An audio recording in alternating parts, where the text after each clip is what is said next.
আজকে আমরা পশ্চিমবঙ্গ মধ্য শিক্ষা পর্ষদ থেকে দেওয়া ক্লাস 10 অঙ্কের 5 নম্বর মডেল অ্যাক্টিভিটি টাস্কটাকে নিয়ে আলোচনা করব। তো এখানে 1 নম্বরের প্রশ্নে কিছু এমসিকিউ দেওয়া রয়েছে। তো ফার্স্ট কোশ্চেনে কি বলছে যে x সমানুপাতিক y, 5x = 3y, তাহলে ভেদ ধ্রুবকের মান কত হবে সেটা জিজ্ঞেস করেছে। কি দেওয়া রয়েছে এখানে দেওয়া রয়েছে x সমানুপাতিক y আর দেওয়া রয়েছে 5x = 3y।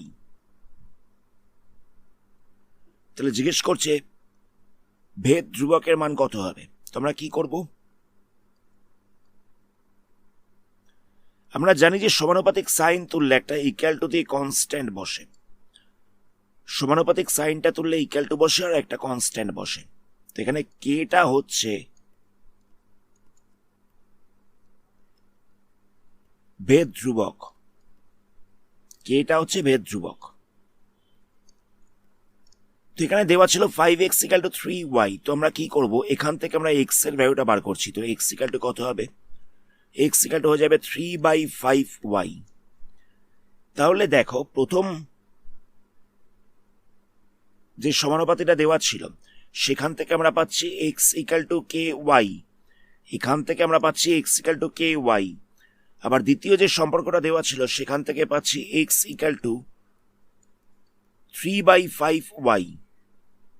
তো এই দুটো সমীকরণকে যদি তুলনা করা যায় দেখে বোঝাই যাচ্ছে k = হয়ে যাবে 3/5।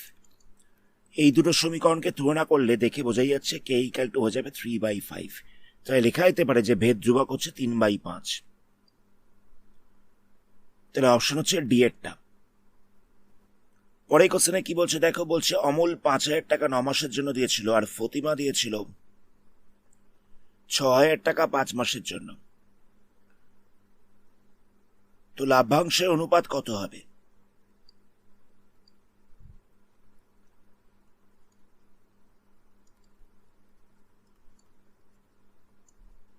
অমল কত টাকা দিয়েছিল? অমল দিয়েছিল 5,000 টাকা 9 মাসের জন্য, 5,000 টাকা দিয়েছিল 9 মাসের জন্য। আর ফতিমা দিয়েছিল 6,000 টাকা 5 মাসের জন্য।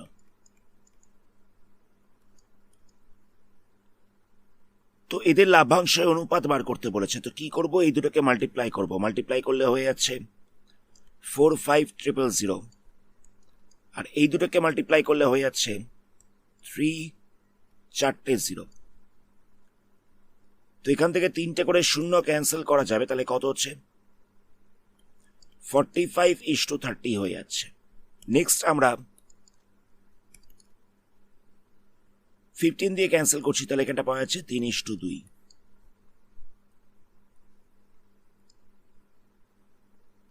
তাহলে এদের মূলধনের অনুপাত, লাভ্যাংশের অনুপাত হয়ে যাচ্ছে 3:2। অপশন এরটা হচ্ছে কারেক্ট।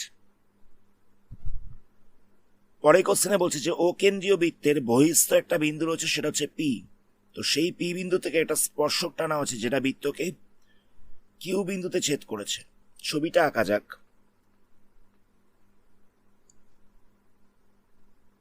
ধরে নেওয়া যাক এই হচ্ছে একটা বৃত্ত।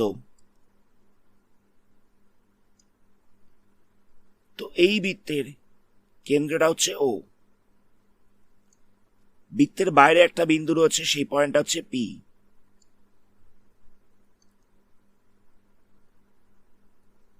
এই পি পয়েন্ট থেকে একটা স্পর্শক টানা হচ্ছে যেটা বৃত্তকে কিউ পয়েন্টে স্পর্শ করেছে।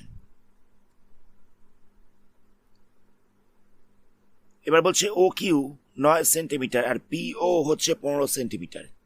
ও কিউ 9 আর পিও হচ্ছে 15। ও কিউটা হচ্ছে 9। তো এখানে ও কিউ বলতে কত রয়েছে দেখো, ও কিউ বলতে রয়েছে বৃত্তের ব্যাসার্ধ। ও কিউটা হচ্ছে বৃত্তের ব্যাসার্ধ, এটা দেখে বোঝাই যাচ্ছে। এটা হচ্ছে 9 সেন্টিমিটার। আর পিওটা বলছে 15 সেন্টিমিটার।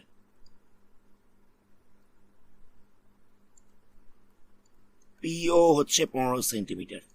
নেক্সট আমাদের কি জিজ্ঞেস করেছে, আমাদের বলছে যে পি কিউ এর দৈর্ঘ্য কত।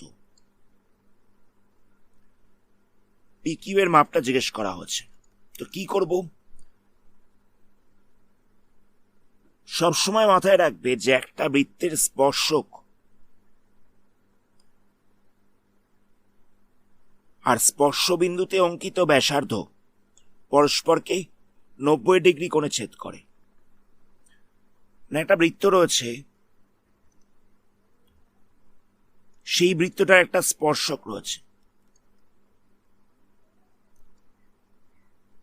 এই স্পর্শকটা আর স্পর্শবিন্দুতে অঙ্কিত ব্যাসার্ধ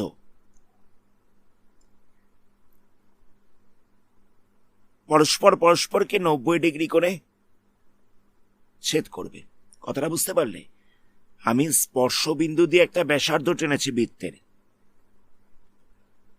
আর স্পর্শকটা রয়েছে, এরা 90 ডিগ্রি কোণে থাকবে। ব্যাসার্ধ আর স্পর্শক 90 ডিগ্রি কোণ করে থাকবে। তাহলে এখানে যে ত্রিভুজটা তৈরি হচ্ছে, এই ত্রিভুজটার এই কোণটা পাওয়া যাচ্ছে 90 ডিগ্রি, এই কোণটা পাওয়া যাচ্ছে 90 ডিগ্রি। তাহলে দেখে বোঝাই যাচ্ছে এটা একটা সমকোণী ত্রিভুজ। তো সমকোণী ত্রিভুজের ও কিউ দেওয়া রয়েছে, ও কিউ বলছে 9, পিও বলছে 15, মানে পিওটা হচ্ছে অতিভুজ, অতিভুজ দেওয়া রয়েছে, ও কিউ লম্ব দেওয়া রয়েছে। আমাদের ভূমিটা বার করতে হবে। পি কিউটা হচ্ছে ভূমি। তো ভূমি বার করার ফর্মুলা কি? √OF অতিভুজের স্কোয়ার, অতিভুজের স্কোয়ার বলতে হচ্ছে ওপি স্কোয়ার, মাইনাস দিয়ে বসবে লম্ব স্কোয়ার, মানে ও কিউ তার স্কোয়ার। ভূমিটা বার করছি, তার জন্য কি করা হচ্ছে? √OF অতিভুজের স্কোয়ার মাইনাস লম্ব স্কোয়ার। তো এখানে অতিভুজ বলতে কত রয়েছে? ও কিউ, ওপি রয়েছে, আর লম্ব বলতে কত রয়েছে? লম্ব বলতে রয়েছে ও কিউ। তো ওপি স্কোয়ার বলতে কত হবে? এটা হয়ে যাচ্ছে 15 স্কোয়ার, আর ও কিউ স্কোয়ার বলতে হয়ে যাচ্ছে 9 স্কোয়ার। তাহলে কত পাওয়া যাবে? এটা হচ্ছে 225, আর এখানটা পাওয়া যাচ্ছে 81। 225 থেকে যদি 81কে মাইনাস করা যায়, তাহলে কত পাবো আমরা? এখানটা পেয়ে যাচ্ছি 144। তো √OF 144 মানে হচ্ছে 12 সেন্টিমিটার। এখানে দেখো সরাসরি কোথাও 12 সেন্টিমিটার লেখা নেই। বি এর অপশনটা দেখো, বিতে লেখা রয়েছে √OF 15 স্কোয়ার মাইনাস 9 স্কোয়ার। আমাদের এটাই এসছিল, এই যে √OF 15 স্কোয়ার মাইনাস 9 স্কোয়ার। তাহলে অপশন বি এরটা হচ্ছে কারেক্ট। নেক্সট কোশ্চেন দেখো, এখানে বলছে দুটো নিরেট গোলকের বক্রতলের ক্ষেত্রফলের অনুপাত হচ্ছে 25:16।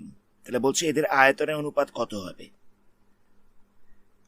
বক্রতলের ক্ষেত্রফলের অনুপাত দিয়ে দিয়েছে, আয়তনের অনুপাত জিজ্ঞেস করেছে। তো আমরা ধরে নিলাম যে একটা গোলকের ব্যাসার্ধ হচ্ছে R1,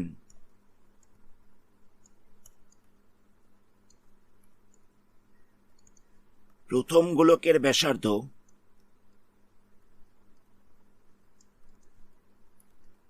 R1 একক, আর দ্বিতীয় গোলকের ব্যাসার্ধ এটা আমরা ধরে নিচ্ছি R2 একক। তাহলে প্রথম গোলকের বক্রতলের ক্ষেত্রফল মানে কার্ভ সারফেস এরিয়া কত হবে?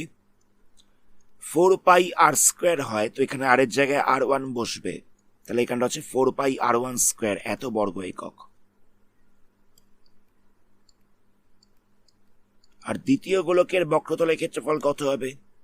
এটা হয়ে যাবে 4πr2², এত বর্গ একক। অসুবিধা নেই এত অব্দি। এবার এদের অনুপাতটা দেওয়া রয়েছে 25:16, মানে 4πr1² বাই 4πr2², এটা দেওয়া হচ্ছে 25/16। এখান থেকে 4πটা ক্যান্সেল হবে, তাহলে R1/R2 whole square equal to হচ্ছে 25/16। তো এটাকে লেখা যেতে পারে 5/4 হোল স্কোয়ার। 25টাকে লিখেছি 5 স্কোয়ার, আর 16টাকে লিখেছি 4 স্কোয়ার। তো এখান থেকে স্কোয়ারটা ক্যান্সেল হয়ে যাবে, তাহলে কত হচ্ছে R1/R2 ইকুয়াল টু আমরা পেয়ে যাচ্ছি 5/4। তো এদের আয়তনের অনুপাত জিজ্ঞেস করেছে, তাহলে কি লিখবো?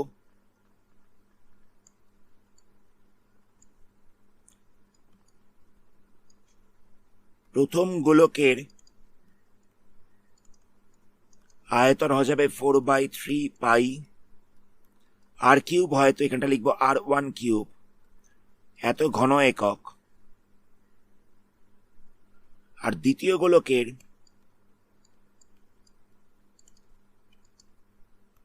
আয়তন কত হবে? 4/3 পাই R2 তার কিউব, এত ঘন একক।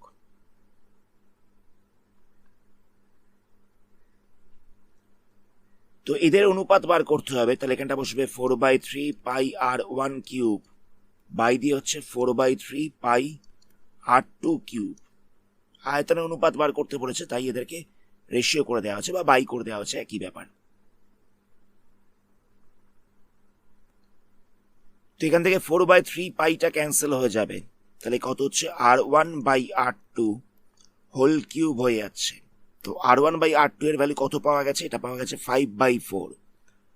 তাহলে আমরা এই জায়গাটায় 5/4 হোল কিউব করে দিচ্ছি, তাহলে কত হবে? 125/64। 5 এর কিউব করলে হচ্ছে 125, 4 এর কিউব করলে হচ্ছে 64। তাহলে আনসারটা হচ্ছে 125/64। এই যে অপশন ডি এরটা হচ্ছে কারেক্ট, 125/64। নেক্সট কোশ্চেন দেখো। নেক্সট কোশ্চেনে কিছু ট্রু ফলস দেওয়া রয়েছে। তো এখানে বলছে যে একটি ঘড়ির মিনিটের কাঁটার প্রান্তবিন্দু 1 ঘন্টায় আবর্তন করে 2 pi radian. True or false?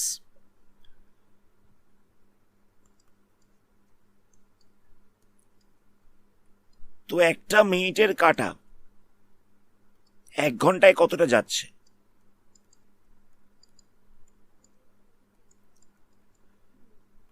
এখান থেকে জার্নি স্টার্ট করছে, পুরোটা ঘুরছে, ঘুরে মিনিটের কাঁটা আবার 1 ঘন্টা পরে এই জায়গাতেই আসছে, মানে বলা যেতে পারে 360 ডিগ্রি আবর্তন করছে। তো আমরা জানি যে 180 ডিগ্রি ইকুয়াল টু হচ্ছে পাই রেডিয়ান।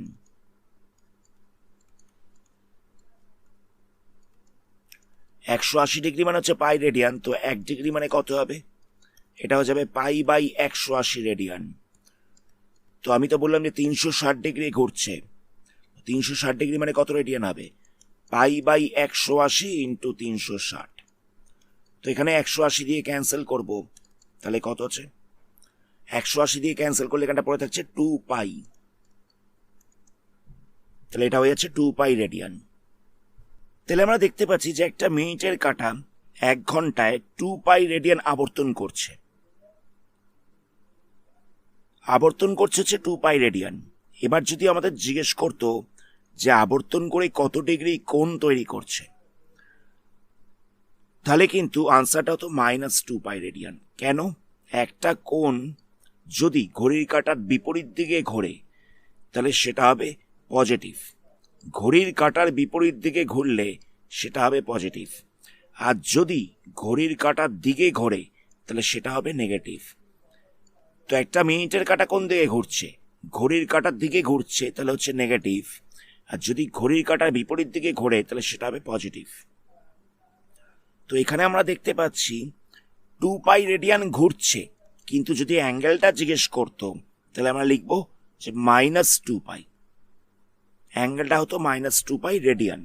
তো এখানে কোশ্চেনে কি বলেছে দেখো, বলছে যে একটি ঘড়ির মিনিটের কাঁটা 1 ঘন্টায় আবর্তন করে 2 পাই রেডিয়ান, কতখানি আবর্তন করছে সেটা জিজ্ঞেস করেছে। তাহলে 2 পাই রেডিয়ান আবর্তন করছে, এটা ট্রু রয়েছে। যদি এখানে বলতো যে আবর্তন করে 2 পাই রেডিয়ান কোণ উৎপন্ন করে, তাহলে ফলস হতো, কারণ যে কোণটা তৈরি করছে সেটা হচ্ছে -2 পাই। একটা মিনিটের কাঁটা আবর্তন করছে হচ্ছে 2 পাই রেডিয়ান, মানে এই যে বৃত্তাকার ভাবে পুরোটা ঘুরে এলো, এটা হচ্ছে 2 পাই রেডিয়ান। এখন যদি জিজ্ঞেস করে যে আবর্তন করে কতখানি কোণ তৈরি করলো, কোনটার মাপটা হবে -2π রেডিয়ান। নেক্সট কোশ্চেনে বলছে যে এবিসি একটা ত্রিভুজ রয়েছে যার বিসি বাহুর ওপরে ডি এমন একটা বিন্দু রয়েছে যাতে এডি লম্ব বিসি হয়।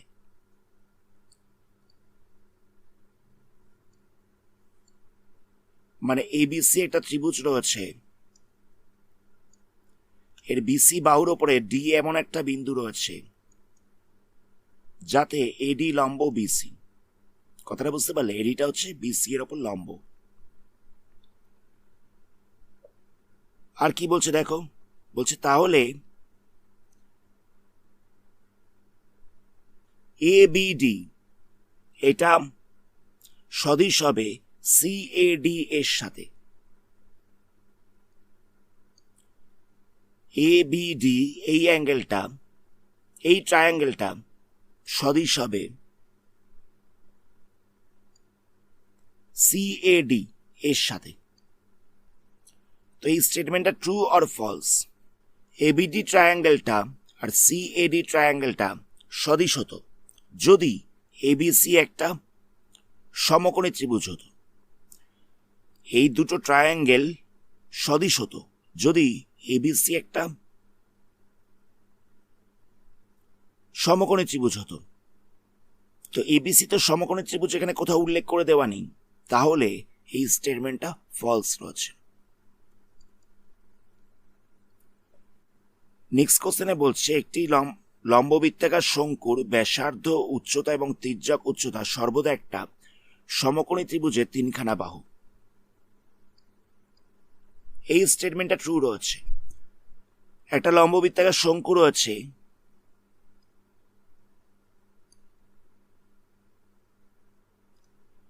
এই শঙ্কুটার উচ্চতা, ব্যাসার্ধ এবং তির্যক উচ্চতা, এই ব্যাসার্ধ, উচ্চতা এবং তির্যক উচ্চতা সবসময় একটা সমকোণী ত্রিভুজ তৈরি করবে। তাহলে এই স্টেটমেন্টটা ট্রু হচ্ছে। নেক্সট কোশ্চেনে কি বলছে, শুভেন্দু এবং নৌসাদ যথাক্রমে 1,500 টাকা এবং 1,000 টাকা নিয়ে একটা ব্যবসা শুরু করলো। তো বলছে 1 বছর পরে ব্যবসায় 75 টাকা ক্ষতি হয়েছে।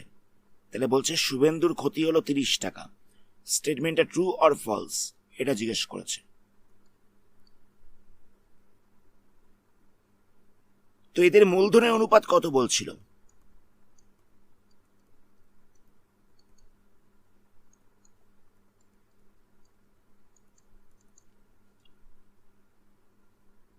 মূলধনের অনুপাত হচ্ছিল 1500 হচ্ছিল 1000। তো এখান থেকে দুটো করে শূন্য ক্যান্সেল করা যাবে, তাহলে হচ্ছে 15:10। তো এটাকে লেখা যেতে পারে 3:2। ক্ষতি কত হচ্ছে বলছে? ক্ষতিটা হচ্ছে 75 টাকা।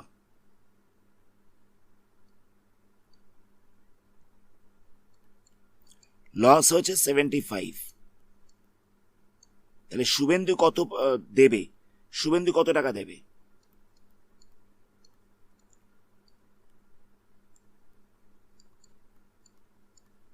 শুভেন্দু দেবে 3/3 + 2 ইন্টু হচ্ছে 75। শুভেন্দু পরিমাণ ছিল এটা, তাই লিখবো 3/3 + 2 ইন্টু হচ্ছে 75। তাহলে কত হচ্ছে? 3/5 ইন্টু হচ্ছে 75। 5 দিয়ে কাটলে এখানটা কত হবে? 15 হবে। 3×15 হবে 45 টাকা। তাহলে শুভেন্দুর ক্ষতি পরিমাণ কত হবে? এটা হচ্ছে 45, কিন্তু এখানে লেখা ছিল 30। তাহলে এই স্টেটমেন্টটা ফলস রয়েছে। নেক্সট কোশ্চেন দেখো। নেক্সট কোশ্চেনে বলছে যে একটি বৃত্তের 5.5 সেন্টিমিটার দৈর্ঘ্যের বৃত্তচাপ কেন্দ্রে π/16 এত রেডিয়ান কোণ তৈরি করে। তাহলে বলছে বৃত্তের ব্যাসার্ধ দৈর্ঘ্য কত? তো বৃত্তচাপটার মাপ কত বলছিল? বৃত্তচাপটার মাপ বলছিল 5.5।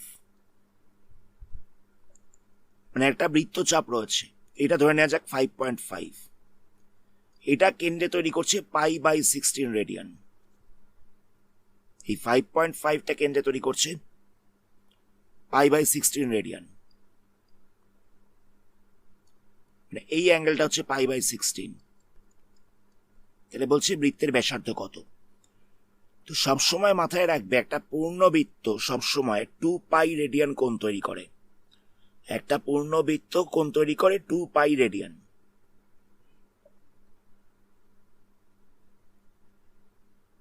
এবার আমরা কি করব, π/16 রেডিয়ান ইকুয়াল টু পাওয়া যাচ্ছে 5.5 এত সেন্টিমিটার। π/16 রেডিয়ান ইকুয়াল টু পাওয়া যাচ্ছে 5.5 এত সেন্টিমিটার। 1 রেডিয়ান ইকুয়াল টু কত হবে, এটা হয়ে যাচ্ছে 5.5 বাই হচ্ছে π/16। তো আমি তো বললাম যে একটা পূর্ণবৃত্ত 2π রেডিয়ান কোণ তৈরি করে, একটা পূর্ণবৃত্ত 2π রেডিয়ান কোণ তৈরি করে। তাহলে 2π রেডিয়ান মানে কত সেন্টিমিটার হবে সেটা আমরা বার করছি। তাহলে কত হবে 5.5 ইন্টু 2π বাই দিয়েছিল π/16। তো π/16 টা তো ডিভাইড রয়েছে, π/16 টা তো ডিভাইড রয়েছে। তো ফ্র্যাকশনাল ডিভিশনের সময় কি হয়, মাল্টিপ্লাই সাইন দিয়ে উল্টে যায়। তাহলে 16টা উপরে চলে যাবে, পাইটা ক্যান্সেল হয়ে যাচ্ছে, পয়েন্টটা তুললে তলায় একটা 10 বসবে। তাহলে এই কত হচ্ছে 55 ইন্টু 2 ইন্টু 16/10। 2 দিয়ে কাটলে এখানটা কত হবে, 5 হবে। 5 দিয়ে কাটলে এখানটা কত হবে, 11 হবে। তাহলে এখানটা হয়ে যাচ্ছে 176 এত সেন্টিমিটার। তাহলে আমরা দেখতে পাচ্ছি এটা পূর্ণবৃত্ত মানে হচ্ছে 176 এত সেন্টিমিটার। তো এটা কি পাওয়া গেল, এটা পাওয়া গেল বৃত্তটার পরিধি, মানে 2πr ইকুয়াল টু হয়ে যাচ্ছে 176 সেন্টিমিটার। বৃত্তের পরিধির ফর্মুলা হচ্ছে 2πr। তো এখান থেকে সলভ করে আমাদের ব্যাসার্ধটা বার করতে হবে। তাহলে কত হচ্ছে 2 into 22/7 into r equal to হয়ে যাচ্ছে 176। তাহলে r ইকুয়াল টু কত হচ্ছে 176 ইন্টু 7/2 ইন্টু 22। 2 দিয়ে কাটলে এখানটা কত হবে 88, আবার 22 দিয়ে কাটলে এখানটা হবে 4। তাহলে মাল্টিপ্লাই করলে হচ্ছে 28 সেন্টিমিটার। তো আমাদের ব্যাসার্ধ জিজ্ঞেস করেছিল, তাহলে ব্যাসার্ধ কত হচ্ছে 28 সেন্টিমিটার। পরের কোশ্চেনটা খুব সহজ রয়েছে। এখানে কি বলছে দেখো, বলছে এটি লম্ববৃত্তাকার শঙ্কুর উচ্চতা 12 সেন্টিমিটার, এইচ দেয়া রয়েছে, আয়তন মানে ভিটা দেয়া রয়েছে, ভি বলছে 100 পাই 100 পাই এত ঘন সেন্টিমিটার। তাহলে বলছে ব্যাসার্ধ কত হবে। তো শঙ্কুর আয়তনের ফর্মুলা কি,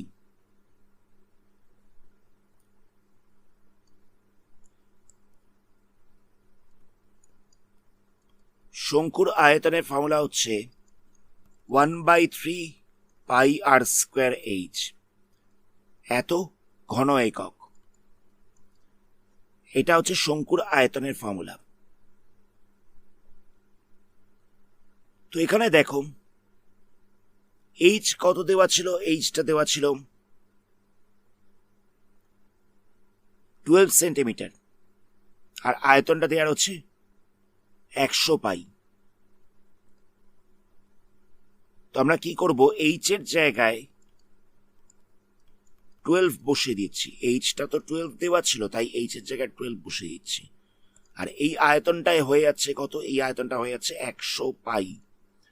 তো এখান থেকে পাইটাকে আমরা ক্যান্সেল করতে পারবো। কি করলাম বুঝতে পারলে, আয়তনের ফর্মুলা হচ্ছে এটা, এইচ এর জায়গায় আমরা 12 বসিয়েছি,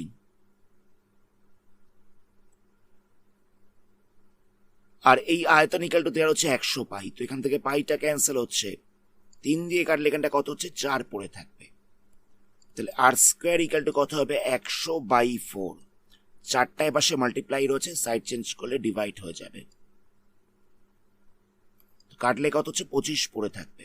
তাহলে r² ইকুয়াল টু হচ্ছে 25। তাহলে r ইকুয়াল টু হয়ে যাচ্ছে √25, তাহলে হচ্ছে 5 এত সেন্টিমিটার। তাহলে আমরা দেখতে পাচ্ছি শঙ্কুটার ব্যাসার্ধ হচ্ছে 5 সেন্টিমিটার। নেক্সট কোশ্চেনে দেওয়া হচ্ছে এক্স সমানুপাতিক ওয়াই জেড, আবার ওয়াই সমানুপাতিক জেড এক্স। এখানে দেওয়া হচ্ছে এক্স সমানুপাতিক ওয়াই জেড আর ওয়াই সমানুপাতিক জেড এক্স। তো আমাদের এখানে কি প্রুফ করতে দিয়েছে, বলছে জেড একটি অশূন্য ধ্রুবক হবে, সেটা আমাদের দেখাতে বলেছে। কি করব দেখো, আমরা জানি যে সমানুপাতিক সাইনটাকে তুলে একটা ইকুয়াল টু বসে একটা কনস্ট্যান্ট বসে। তো আমরা কি করব, এক্স ইকুয়াল টু k1yz, মানে k1টা হচ্ছে এটা ধ্রুবক, আর y ইকুয়াল টু কত হবে k2zx। লিখে দেবে যে k1 আর k2 হচ্ছে অশূন্য ভেদ ধ্রুবক, অশূন্য ভেদ ধ্রুবক, মানে 0 নয় 0 নয় এরকম একটা ভেদের কনস্ট্যান্ট।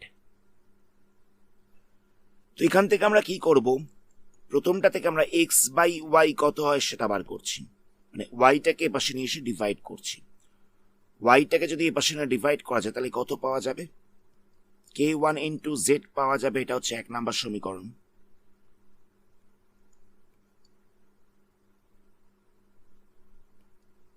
নেক্সট কি করব, এখানে এক্সটা মাল্টিপ্লাই ছিল, এক্সটাকে এপাশে নিয়ে এসে ডিভাইড করছি, y বাই এক্স বার করছি, তাহলে y by x equal to কত হবে k2 ইন্টু জেড হয়ে যাবে। এটা হচ্ছে 2 নাম্বার সমীকরণ। এখান থেকে আমরা এই ওয়াইটাকে সাইড চেঞ্জ করেছি, তাহলে এক্স বাই ওয়াই হয়ে গেছে, আর এখান থেকে আমরা এক্সটাকে সাইড চেঞ্জ করেছি, তাহলে ওয়াই বাই এক্স হয়ে গেছে।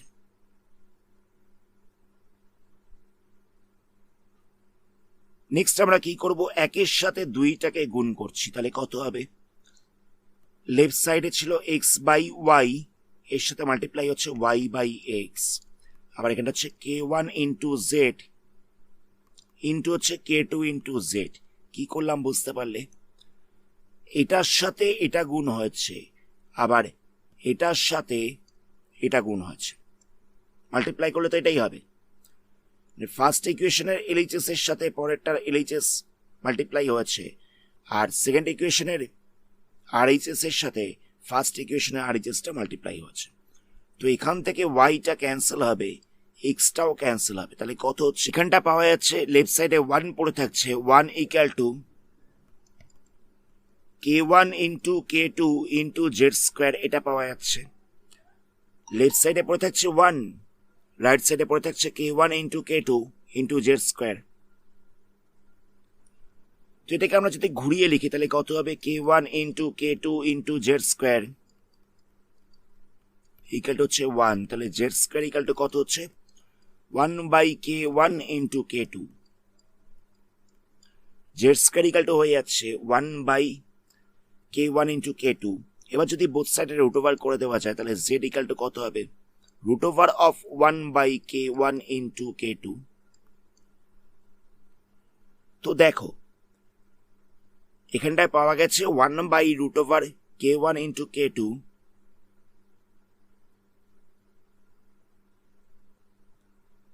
আচ্ছা এটা রুট ওভার করলে কত হচ্ছে, এটা রুট ওভার করলে হয়ে যাচ্ছে 1 root over of k1 into k2, একের রুট ওভার করলে তো একই হবে, পড়ে থাকছে root over of k1 into k2। তো দেখো এই পুরোটাই হচ্ছে কনস্ট্যান্ট, এখানে রয়েছে কত, এখানে রয়েছে হচ্ছে k1 আর k2, দুটোই হচ্ছে কনস্ট্যান্ট, তাই লেখা যেতে পারে z ইকুয়াল টু হচ্ছে ধ্রুবক। এটাই আমাদের প্রমাণ করতে দেওয়া হয়েছিল যে জেডটা হবে একটি অশূন্য ধ্রুবক। লাস্ট প্রশ্ন দেখো, এখানে বলছে যুক্তি দিয়ে প্রমাণ করো যে কোনো একটা সমকোণী ত্রিভুজের অতিভুজের ওপর অঙ্কিত বর্গক্ষেত্রের ক্ষেত্রফল অপর দুই বাহুর ওপরে অঙ্কিত বর্গক্ষেত্রের ক্ষেত্রফলের সমষ্টির সমান। এটা অ্যাকচুয়ালি পিথাগোরাসের উপপাদ্য। এই যে লেখা হচ্ছে দেখো, বলছে যে কোনো একটা সমকোণী ত্রিভুজের অতিভুজের ওপরে অঙ্কিত বর্গক্ষেত্রের ক্ষেত্রফল অপর দুই বাহুর ওপরে অঙ্কিত বর্গক্ষেত্রের ক্ষেত্রফলের সমষ্টির সমান। তোমাদের বইয়ের উপপাদ্য নাম্বার 49, এটা রয়েছে পেজ নাম্বার 285-এ। এই থিওরেমটাকে আলাদা করে অন্য একটা ভিডিওতে বুঝিয়ে দেওয়া হবে। আজকের ভিডিওটা আমরা এখানেই স্টপ করছি, এর পরবর্তী পার্টে অন্য কোনো মডেল অ্যাক্টিভিটি টাস্ক নিয়ে আলোচনা করা হবে। ধন্যবাদ।